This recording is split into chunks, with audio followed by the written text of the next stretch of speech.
आप सभी का सुपर कंसेप्ट क्लासेस में स्वागत है। और आज की इस वीडियो में मैं आप लोगों को क्लास 12th हिंदी इलेक्टिव के इंपॉर्टेंट क्वेश्चंस को बताऊंगा। यहाँ पर मैं आपको जितना क्वेश्चंस बता रहा हूँ सर, आप लोग इतने सारे क्वेश्चंस को कर लीजिए। इससे बाहर आपका एक भी जाने वाला नहीं है, हर एक क्वेश्चंस यहाँ से ही पूछा जाएगा। और देखिए यहाँ पर मैं आपको बताऊंगा भरत राम का प्रेम, और ये जो पद वाला ये जो चैप्टर है यहाँ से बताऊंगा। और जो आपका बारहमासा वाला जो चैप्टर है यहाँ से जितने भी क्वेश्चन है, हर एक क्वेश्चन को बहुत ही सिंपल तरीके से और इजी तरीके से समझेंगे। और आपको और किस चैप्टर का चाहिए आप लोग नीचे कमेंट सेक्शन पे कमेंट कर दीजिएगा।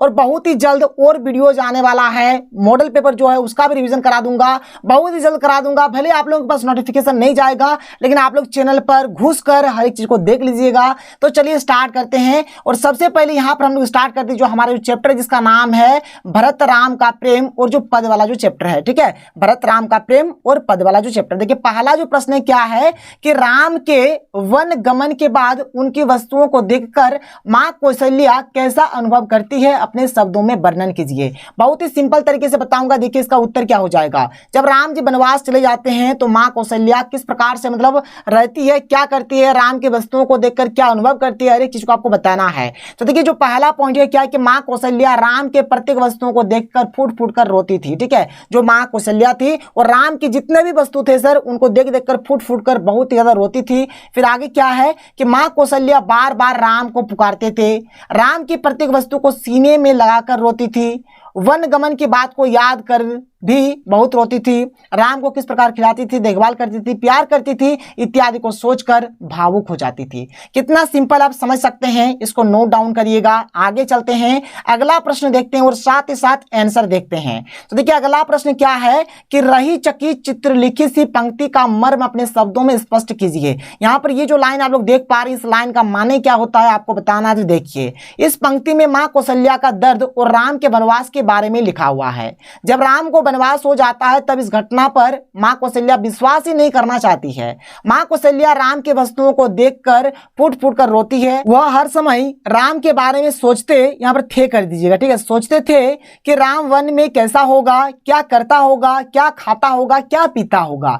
तो यहां पर ये जो लाइन है इसका मतलब यही हो गया। फटाफट नोट करिएगा। अगला प्रश्न देख लीजिए क्या है कि हारे हूं खेल जितावही मोही, भरत के इस कथन का क्या आशय है। देखिए सर बात बहुत सिंपल है। क्या है कि इस कथन का आशय यह है कि श्री राम खेल खेलते समय भरत को जिताने हेतु जानबूझकर हार जाते हैं।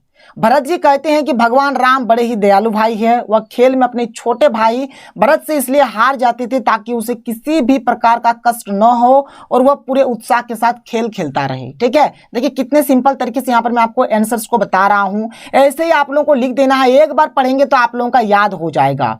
देखिए हमारे पास जो अगला प्रश्न है क्या है कि क्या भरत का आत्म परिताप उनके चरित्र के लिए उज्जवल पक्ष की ओर संकेत करता है। ठीक है, इसके बारे में बताना। देखिए माता कैकेयी ने पुत्र मोह में आकर राम को 14 वर्ष के लिए वनवास और भरत के लिए अयोध्या का राज्य मांगा था। देखिए जो भरत की जो मां है कैकेयी, मतलब उन्होंने क्या किया था, राम को 14 वर्ष का वनवास भेजा और उसके बदले अपने बेटे भरत के लिए अयोध्या राज्य मांगा था। कैकेयी की इस भयंकर भूल के कारण राम को 14 वर्ष के लिए वन को जाना पड़ा तथा पिता इस दुख में अस्वस्थ हो गए और दशरथ जी का मृत्यु भी हो गया था। लोगों ने इन सब के लिए भरत को ही दोषी माना।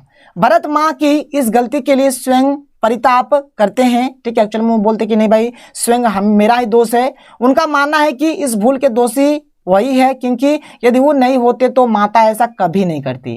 इस तरह वह मां को दोष नहीं देते हैं, ये जो घटित हुआ उसे अपने पूर्व जन्म का पाप मानते हैं। मां की गलती का दोष स्वयं लेकर वह स्वयं साधु भी नहीं बनना चाहते हैं। ठीक है सर, ये बात रहेगा, इसको आप लोग लिखिएगा फटाफट। आगे देख लीजिए अगला प्रश्न यहाँ पर हमारे पास क्या है कि राम के प्रति अपने श्रद्धाभाव को भरत किस प्रकार प्रकट करते हैं, स्पष्ट कीजिए। देखिए भरत अपने बड़े भाई राम से बहुत प्यार करते हैं। वे राम को भगवान की तरह पूजा करते हैं।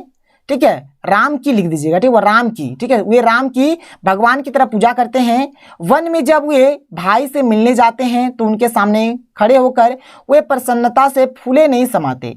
अपने बड़े भैया से मिलने के बाद भरत के आंखों से आंसू टपकने लगे। अपने भाई को अपना स्वामी कहकर वो अपनी इच्छा प्रकट करते हैं। भाई की विशेषताओं का बखान करके हुए अपनी श्रद्धा भाव व्यक्त करते हैं। माने यहाँ पर श्री रामचंद्र जी का जो भी विशेषता जो गुण है उनको बताकर भरत अपना श्रद्धा भाव यहाँ पर व्यक्त कर रहा है और आशा करते हैं कि भाई के दर्शन प्राप्त होने के बाद सब कुछ अच्छा ही होगा। अपने वनवासी भाई की दशा देखकर वह दुखी हो उठते हैं और स्वयं को इसका कारण मानते हैं। ठीक है सर, ऐसे आपको लिखना है। बस सिंपल से यहाँ पर थोड़ा सा एक सुधार लीजिएगा, यहाँ पर की लिख दीजिएगा। ठीक है, मतलब ये राम की।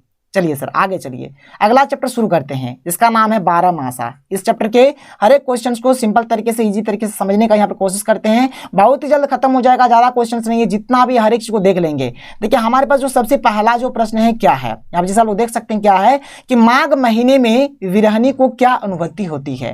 देखिए सर, माघ का जो महीना होता है ठंडा वाला दिन होता है, तो माघ महीने में सबसे अधिक ठंडा लगता है। जब विरहनी को छोड़कर उनका पति चला जाता है तब विरहनी अपने पति के याद में तिल तिल कर तड़पती है। माघ महीना का भयंकर ठंडा पति के बिना नहीं कट रहा था। रजाई भी किसी काम का नहीं था। विरहनी को काम वासना भी सताने लगता है। विरहनी पति के याद में ऐसा रोता है कि मानो आसमान से पानी गिर रहा है। विरहनी रो रो कर अपना वस्त्र भिंगा देता था। ठीक है, रो रो कर, यहाँ पर कर लिखिएगा। ठीक है, यहाँ पर कर रो रो कर अपना वस्त्र भिंगा देता था। देखिए सर, यहाँ पर ये जो क्वेश्चन है माघ महीना का है, उसी प्रकार से आप लोगों को जो अगर पुष महीना का लिखना होगा या फिर अगहन महीना का लिखना होगा, यही आंसर लिख दीजिएगा।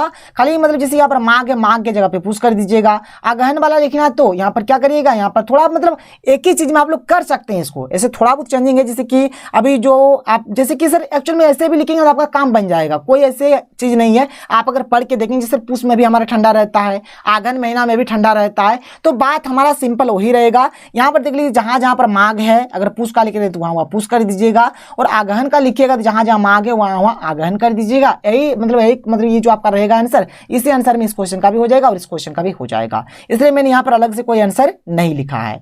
फिर आगे देखिए यहाँ पर अगला प्रश्न क्या है हमारे पास, देख लीजिए क्या है कि जियत खाई मुँहे नाही छोड़ा पंक्ति के संदर्भ में नायिका की विरह दशा का वर्णन अपने शब्दों में कीजिए। देखिए इस तरह यहाँ पर नायिका है, नायिका बोलिए, नागमती बोलिए, विरहनी बोलिए, कुछ भी बोलिए, सबका मतलब एक ही होता है। देखिए यहाँ पर बात क्या है कि जब नागमती का पति परदेश चला जाता है तब नागमती को बहुत ही खराब लगता है।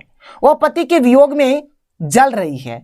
पति के वियोग से उत्पन्न विरह को उसने बाज रूप में चित्रित किया। अब देखिए क्यों क्या है बाज का है, मतलब उन्होंने मतलब उसको बाज से डिनोट किया है, क्यों क्या है बात को समझिए। जिस तरह बाज अपने शिकार को नोच नोच कर खा जाता है, वैसे ही विरह रूपी बाज नागमती को जीवित नोच नोच कर खा रहा है। उसे लगता है जैसे विरह रूपी बाज उसे अपना शिकार बनाने के लिए नजर गड़ाए बैठा है, जो उचित अवसर मिलते ही उसे नोचने लगता है। जब तक यह बाज उसे पूर्ण रूप से खा नहीं लेगा तब तक वह उसका पीछा नहीं छोड़ने वाला है। ठीक है सर, यहाँ पर यही चीज बताया जा रहा है, नोट करिएगा, बहुत ही सिंपल है। मतलब यहाँ पर विरहनी का जो मतलब जो उसके अंदर जो चल रहा था, ठीक है, उसका जो विरह था उसको उन्होंने बाज के रूप में चित्रित किया है। अगला प्रश्न क्या कि वृक्षों से पत्तियां तथा वनों से ढांके किस माह में गिरते हैं, तो पतझड़ के महीना में गिरते हैं सर, यानी कि फागुन का जो महीना होता है फागुन महीना में गिरता है।